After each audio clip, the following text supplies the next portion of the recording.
Okay, so we have another one, which maybe will be a will not answer, but we'll ask. So NW18 Bengali News asks, what is your opinion on the state of the economy in India? What's in store for the future? And they ask if you could answer in Bengali. He has an opinion about it. Yeah.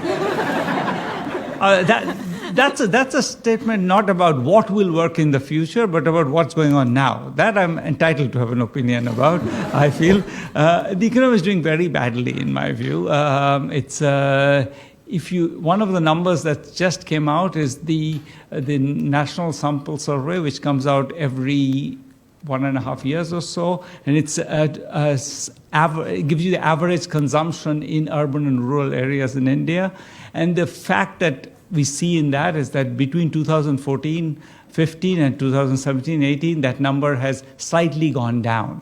And that's the first time such a thing has happened in many, many, many, many, many years. So that's a very glaring warning sign. There's enormous fight going on in India about which data is right, and the government has a particular view of all data that's inconvenient to it is wrong. But nonetheless, I think that this is something that I think even the government is increasingly recognizing that there is a problem. So the economy is slowing very, very fast. How fast, we don't know, because there's dispute about data, but I think fast. He did ask if you could do some of it in Bengali. No? Sure. Okay. এখন এর ব্যাপারে কি করা যাবে? What can we do about this? Okay, I'll say the whole thing in Bengali and then translate. এর ব্যাপারে কি করা যাবে?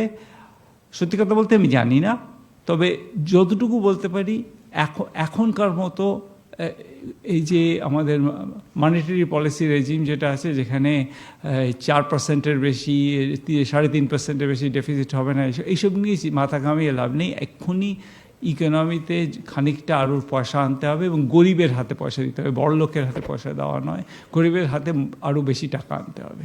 So I don't know exactly what to do. The government has a large deficit, but right now it's sort of at least aiming to please everybody by pretending to hold to some budgetary targets and monetary targets. And my view is that the economy going into a tailspin is the time when you don't worry so much about monetary stability and you worry a little bit more about demand. I think demand is a huge problem right now in the economy. So building on that question, Swati Save of Mosike magazine asks about the trend in deglobalization and asks specifically, are Brexit, America First, and several other protectionist campaigns an outcome of capitalism gone wrong, in your view? Is this a will not answer? Just a small question.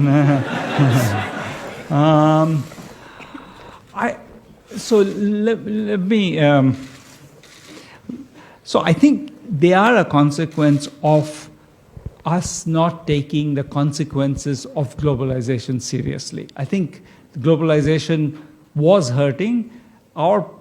As economists, our presumption is that that hurt is temporary and it goes away quickly because people react to that by moving and changing jobs and retraining.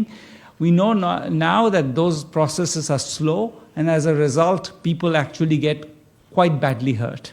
So I think it is a sense in which I would say it's not so much that, I don't know whether this means capitalism went right or wrong. It does mean that I think the way the policy response to the pain caused by globalization was inadequate, often even in the wrong direction. So I do think that that's what it's partly telling us.